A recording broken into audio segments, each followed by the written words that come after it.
রাসূলকে ডাকতে বলতেছেন, ইয়া রাসূলুল্লাহ, ইয়া হাবিবাল্লাহ, নবী গো,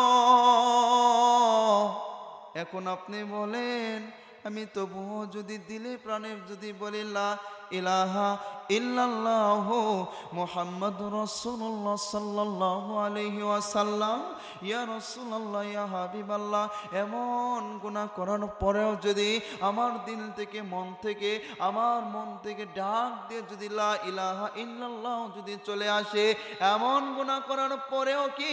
আমার দয়ার আল্লাহ, আমার আসমানের মালিক, আমার জমিনের মালিক, আমার হায়াতের মালিক, আমার মওতের মালিক কি মাফ করবে? রাসূল ডাক দিয়ে বলেন, ইয়া আইয়ুহাল্লাযীনা আমানু তুবু ইলাল্লাহি তাওবাতান নাসুহা। বান্দারে জেনে রাখো, বান্দারে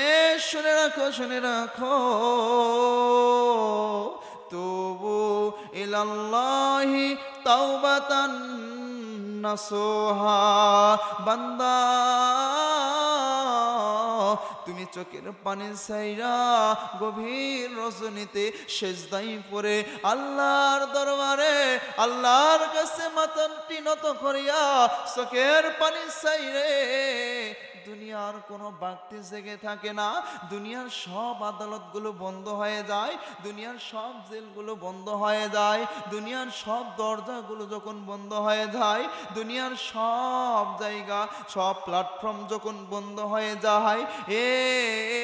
বান্দা জেনে রাখো, শুনে রাখো, আমার দয়ার আল্লাহর এমন একটি সুপারিশ, এমন একটি পুরস্কার দিয়ে বান্দাকে হিদায়াতের জন্য, নাজাতের জন্য ঘোষণা দিয়ে আয়াতটি নাজিল করে ডাক দিয়ে বলতেছেন, সব কিছু বন্ধ করে দিলাম, সব প্ল্যাটফর্ম বন্ধ করে দিলাম, এই মতো অবস্থায় সেজদায় পড়িয়া চোখের পানি ছেড়ে ছেড়ে মাওলাকে ডাক দিয়ে বলেন, মাওলা,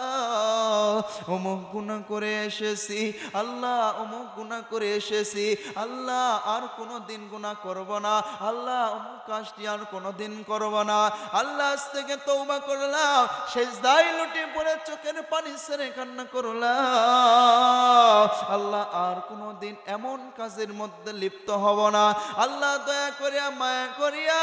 এই গুনাহটি আমারে মাফ করে দাও, জিন্দেগীর গুনাহ খাতা মাফ করে দাও। আল্লাহ রব্বুল আলামিন ডাক দিয়ে বলতেছেন, সব দরজা যখন বন্ধ হয়ে যাও, এমতো অবস্থায় আল্লাহর কুদরতি সেজদায় পা দিয়ে সেজদায় পড়ে লুটে যে চোখের পানি ছেড়ে ছেড়ে